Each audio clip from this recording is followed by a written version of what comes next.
اعوذ باللہ من الشیطان الرجیم بسم اللہ الرحمن الرحیم۔ محترم بھائیوں اور بہنوں، امید کرتا ہوں کہ آپ سب دوست خیریت سے ہوں گے، اور اس دعا کے ساتھ کہ اللہ رب العزت آپ لوگوں کے تمام مسائل اور آپ لوگوں کی تمام مشکلات دور فرمائے۔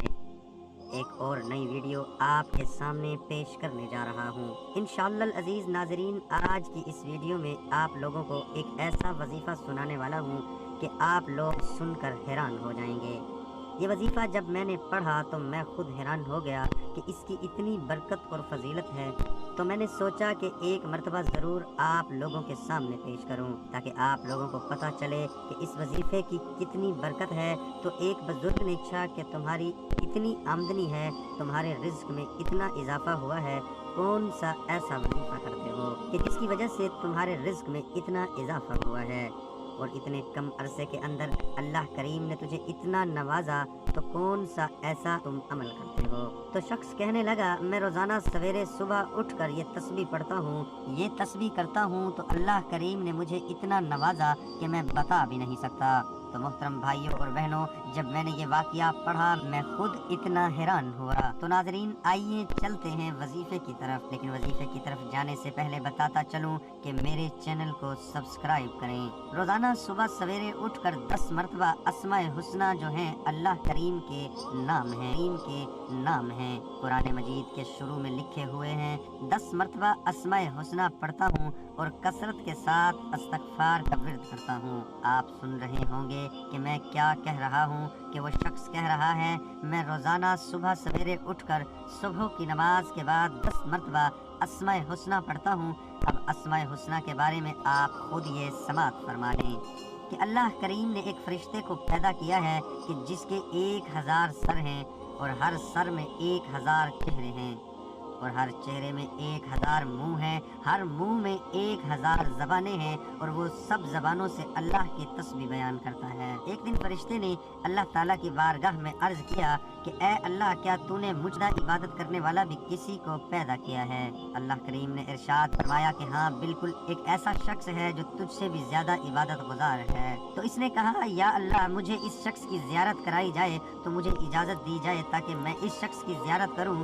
تو اللہ کریم نے اس کو اجازت دی کہ جاؤ اس شخص کی زیارت کر لے۔ اب جب فرشتے نے اس شخص کو دیکھا تو وہ فرض نماز کے علاوہ اور کوئی عبادت نہیں کرتا تھا، یعنی کوئی تہجد وغیرہ نہیں پڑھتا تھا، کوئی روزانہ مطلب روزے نہیں رکھتا تھا، کوئی اس کی اتنی عبادت نہیں تھی، صرف بس 5 وقت کی نماز پڑھتا، جب اذان ہوتی مسجد میں جاتا، نماز پڑھتا اور نماز پڑھ کے واپس آ جاتا۔ اس کے علاوہ اور کوئی وہ نوافل وغیرہ یا تہجد وغیرہ نہیں پڑھتا تھا۔ وہ فرشتہ بڑا حیران ہوا کہ یہ پتہ نہیں کون سا ایسا عمل کرتا ہے کہ جس کی وجہ سے یہ مجھ سے بھی زیادہ اللہ کریم کی بارگاہ میں اس کو شرف حاصل ہے۔ تو کیا دیکھتا ہے کہ وہ جب صبح کی نماز کے بعد وہ شخص مسجد میں گیا، صبح کی نماز کے بعد قرآن مجید کھولتا ہے اور 10 مرتبہ وہ اسوہ حسنہ پڑھتا ہے۔ 4-5 دن فرشتے نے دیکھا تو وہ پڑھتا ہے۔ وہ اللہ کی بارگاہ میں جا کر اللہ کریم سے ارشاد فرمانے لگا کہ یا اللہ، اتنی فضیلت تیرے ناموں کی۔ اللہ کریم نے ارشاد فرمایا کہ اے فرشتے، جو بندہ میرے نام لے کر مجھے پکارے گا، اس کو اپنے دربار سے خالی نہیں لوٹاؤں گا۔ جو اسماء حسنہ ہے یہ روزانہ 10 مرتبہ صبح سویرے لازمی پڑھا کریں۔ انشاءاللہ آپ لوگ دیکھیں گے کہ اللہ کریم چند دنوں کے اندر آپ لوگوں کو واسطے ہیں۔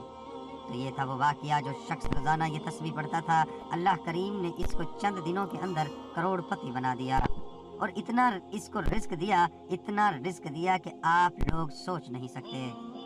محترم بھائیوں اور بہنوں، حضرت جبیر بن مطعم رضی اللہ عنہ اپنے والد جبیر کے حوالے سے بیان کرتے ہیں، ایک مرتبہ رسول اللہ صلی اللہ علیہ وآلہ وسلم مقام خیف میں کھڑے ہوئے اور ارشاد فرمایا، اللہ تعالیٰ اس شخص کو خوش و خرم رکھے جو میری گفتگو سن کر یاد کر لے اور ان لوگوں تک پہنچا دے جنہوں نے اسے نہیں سنا، کیونکہ کئی مرتبہ ایسا ہوتا ہے کہ میری گفتگو کو یاد کر کے آگے پہنچانے والا خود اتنا سمجھدار نہیں ہوتا، اور آگے جس تک کو میری بات پہنچاتا ہے وہ اس سے زیادہ سمجھدار ہوتا ہے۔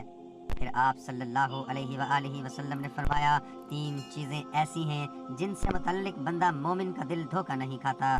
نمبر 1 وہ عمل جو خالصاً اللہ تعالیٰ کے لیے ہو، 2 ذوی الامر کی اطاعت، 3 مسلمانوں کی جماعت کے ساتھ رہنا، کیونکہ مومنوں کی دعوت ان کے بعد والوں تک پہنچے گی۔ یہ تسبیح لازمی کیا کریں۔ دعا ہے کہ اللہ تعالیٰ میرا سنانا، آپ کا سننا اپنی بارگاہ الہی میں قبول اور منظور فرمائے۔ آمین ثم آمین۔ نیچے کمنٹ